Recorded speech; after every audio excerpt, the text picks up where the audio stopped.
Hi everybody, welcome to Live Blogger. In this tutorial series, we are building this Notes app using HTML, CSS and JavaScript. In the previous video, we styled the sidebar of our Notes app. Now in this video, we will style this section right here and we will make it look like this. So let's get started.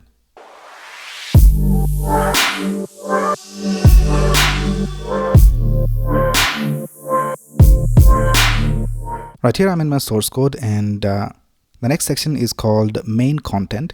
So let's go to the style.css file and let's start styling that. First of all, let's target the main content division.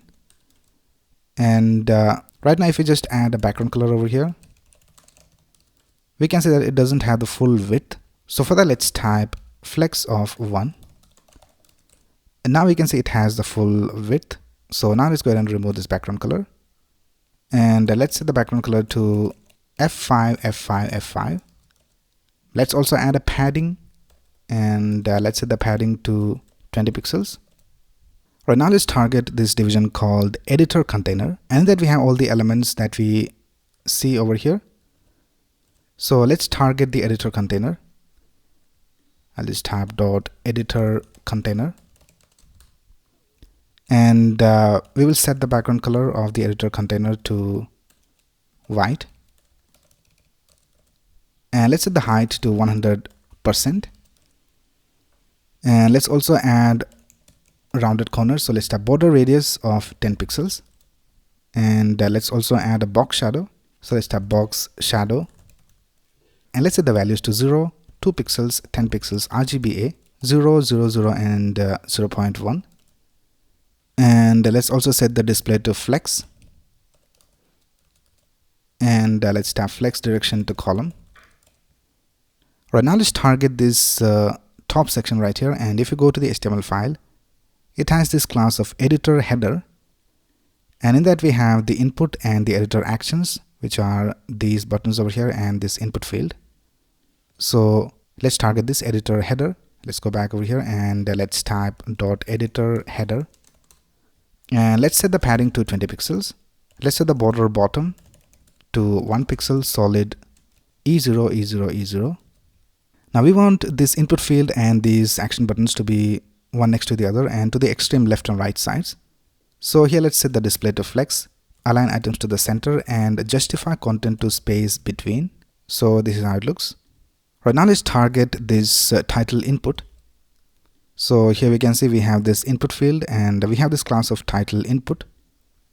So let's target that title input, and let's set the font size to 20 pixels. And let's remove the border, and let's also remove the outline.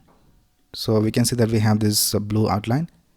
Let's remove that as well. So let's type outline none, and this is how it looks. And right now we can see that we don't have the correct width, so it stops right here. So let's try increasing the width. I'll just type width of 100%. Let's see what is the width now. Now this is looking good, but we need to have some gap between these two elements. So here for the editor header, let's add a gap of, let's try 40 pixels. And I think that looks all right. Right now, let's target these two buttons. So if you go to the HTML file, here we have this division with the class of editor actions. So let's target that. Let's type .editor actions.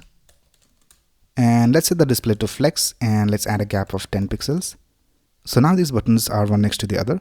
Right now, let's target these buttons. So for the buttons, we have this class of action button. So let's type .action btn, and let's add a padding of 8 pixels and 20 pixels. Let's set the border radius for rounded corners and let's set it to 8 pixels.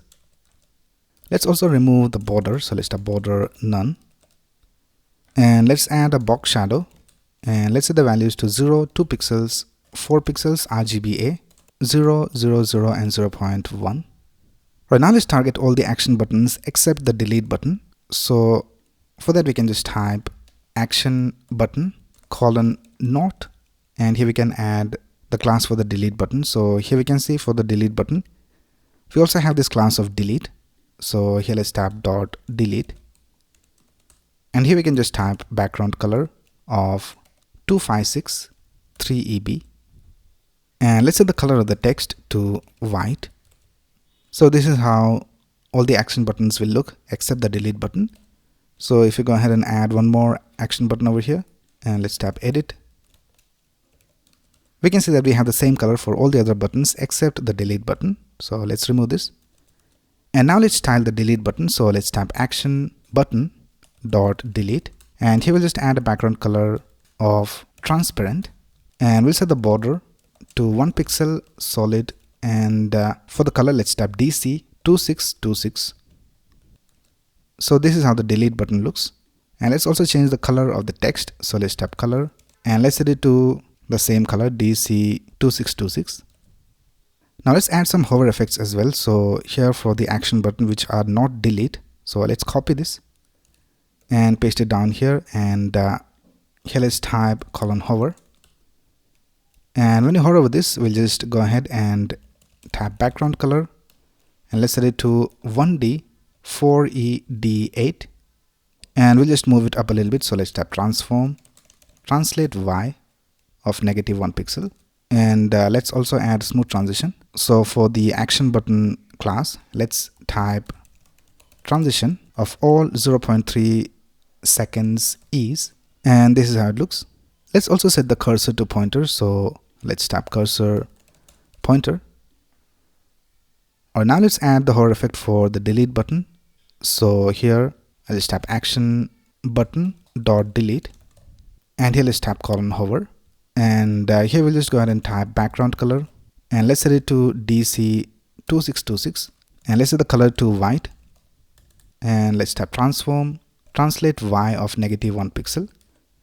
So this is how the delete button looks when we hover over it. So with that, we have styled the action buttons.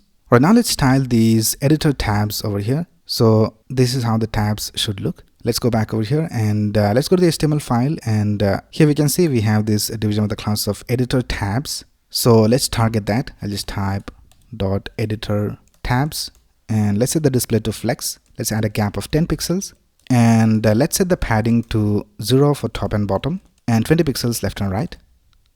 And let's also add a border bottom, and let's set it to 1 pixel solid E0 E0 E0. Right now let's target the actual tab button. So here we can see inside the HTML file we have these buttons with the class of tab btn. So let's target that.